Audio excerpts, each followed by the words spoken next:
Parameter of law के इस channel में मैं आपका मित्र अशोक शर्मा रिटायर्ड जज आपका हार्टली वेलकम करता हूं। आज मैं एक महत्वपूर्ण विषय वसीयत के बारे में बताने इस वीडियो में जा रहा हूं। वसीयत क्या है, क्यों करनी चाहिए, क्या इसका इम्पोर्टेंस है, कब ये लागू होती है।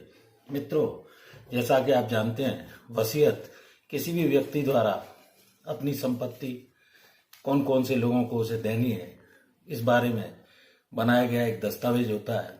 और वो महत्वपूर्ण दस्तावेज व्यक्ति अपनी जिंदगी में भविष्य में जब उसकी मृत्यु हो जाएगी या हो जाती है तब उसे कौन कौन सी संपत्ति किसे देनी है इस बारे में इस वीडियो में मैं बताने जा रहा हूँ।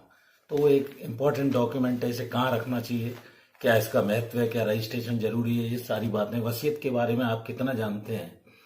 वसीयत शब्द आपने सुनी होगी। मृत्यु के बाद अपनी जायदाद को किस किस वारिस को कितना हिस्सा क्या देना है, इस बारे में इस दस्तावेज को तैयार किया जाता है। और इस वसीयत जैसे महत्वपूर्ण दस्तावेज का लिखा जाना व्यक्ति के जीवन काल में आवश्यक है। कौन सा हिस्सा किसको मिलेगा, उससे उस व्यक्ति के जाने वाले के बाद संपत्ति और धन पारिवारिक झगड़े ना हो, इस उद्देश्य से वसीयत का दस्तावेज बनाया जाता है। और उस पर लिखी गई जो भी बातें होती हैं वो प्रामाणिक और सुरक्षित मानी जाती हैं।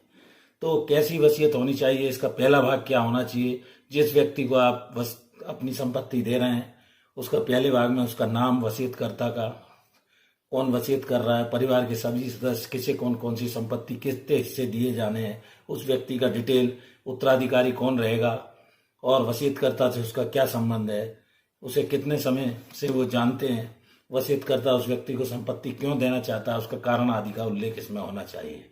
और उस व्यक्ति का विवरण जिससे वसीयतकर्ता अपनी संपत्ति नहीं देना चाहिए उसका कारण भी लिखना चाहिए।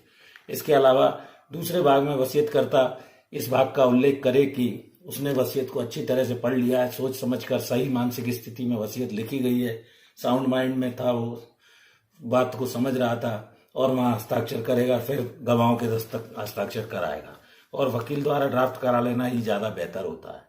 तीसरा भाग जो होता है, वसीयत में शामिल किए गए गवाहों के नाम और उनकी पूरी जानकारी। गवाह कम आयु के हों जिससे उस व्यक्ति की जिसने वसीयत लिखी है मृत्यु के बाद भी वो गवाह जीवित रहें, कोई विवाद उत्पन्न होने की दशा में वो गवाह न्यायालय के समक्ष अपनी गवाही दे सकें। गवाह की विश्वसनीयता, वसीयत बनाते समय किसी भी विश्वसनीय व्यक्ति को ही गवाह होना है जो आपके पक्ष में सही गवाही दे सके। उसकी आयु 18 वर्ष हो, साउंड माइंड हो, मानसिक तौर पर वो स्वस्थ हो। कोई व्यक्ति इतना विश्वसनीय है कि नहीं, उस व्यक्ति को इसका चुनाव वसीयतकर्ता को करना होता है। तो इस तरह आप अपनी वसीयत, जो भी आपके पास संपत्ति है, धन है, अचल संपत्ति है, जमीन जायदाद है, उसको अपनी मृत्यु के बाद किसे देना चाहते हैं, क्या कारण है, किसे नहीं, क्यों नहीं देना चाहते हैं, उसका कारण उसमें उल्लेखित करें। वसीयत को किसी सुरक्षित जगह पर रखें जिससे वो आसानी से मिल सके। और वसीयतकर्ता वसीयत अपने पास भी स्वयं रख सकता है या लॉकर आदि में रख सकता है। गवाह जिनके सामने वसीयत बनाई गई है और उनके पास भी रखी जा सकती है जिन पर आप भरोसा करते हैं। इसके अलावा नेक्स्ट बात है, वसीयत पढ़े जाने में वकील की भी भूमिका होती है। आप स्वयं भी पढ़ लें, वकील साहब आपको बताएं, पढ़ के देख लें, पढ़कर सुनाए ऐसा जरूरी नहीं, लेकिन किसी कानूनी पक्ष या स्पष्टीकरण के लिए आप वकील से संपर्क कर लें। इसका एक ड्राफ्ट रहता है, उसी फॉर्मेट में से बनाएं। किसी सादे कागज पर भी वसीयत बनाई जा सकती है। वसीयत में नामांकन और उसका एनरोलमेंट भी कराया जा सकता है रजिस्ट्रार के ऑफिस के यहाँ। और ऐसा कोई भी ये कानूनी दस्तावेज नहीं है वसीयतकर्ता द्वारा लिखी गई जानकारी को 100% ये साबित कर सके।